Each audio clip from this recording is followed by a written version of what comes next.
I'd have to say, if I could live anywhere in the world, it'd be on the road.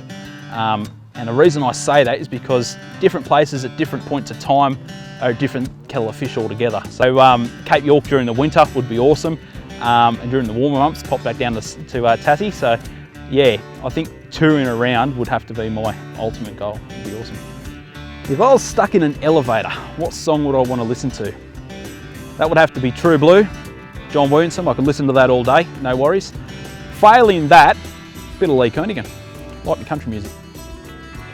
My favourite meal to cook on the campfire, I've got a couple. I've got a different. I love the old lamb roasts and lamb shanks and things like that.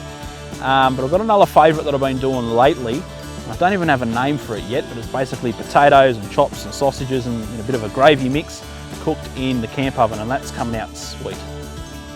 My ultimate four-wheel drive have to be my 80 series. I've had them in just standard form. I've had them as a single cab, and now I've got this one as a dual cab. And for me, that's the perfect combination. Good sized tray for what I want. And I actually use the back seat area for my fridge and a few bits and pieces, which is different than most people, but it really works for me. If I didn't have a four-wheel drive, I think I'd go a lot heavier into the race car side of things, the speedway.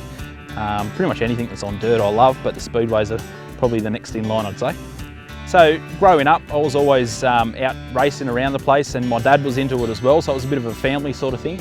And I think that progressed into the four-wheel drive side of things. It really helps out when I'm out four-wheel driving, because it taught me a few decent skills behind the wheel. So things like picking the right line and handling the vehicle when it's just about to lose control or something like that taught me not to panic. So there's a lot of skills that could carry over into the four-wheel drive scene. Probably one of the best things I like about four-wheel driving and racing is you can really push it to the limit, right on that danger zone. That's when the adrenaline kicks in, and I love that. That's when you get white knuckles and your eyes dilate, your pupils dilate. So I get that from four-wheel driving, racing, even things like whitewater rafting and that sort of thing as well. Love it.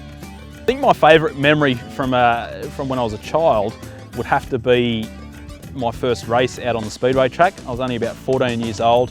Dad bought me a little fender bender, they call them, a little crush-up derby type car.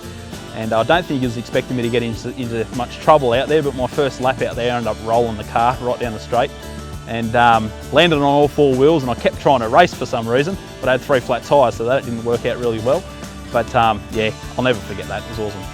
The night that both me and Alicia found out that we both come from a racing background, I think the first thing I thought was, hang on, where's the track? I've got to show her how it's done here. But no, it's really good to have somebody like-minded to go travelling with, and the competitiveness is going to show, that's for sure.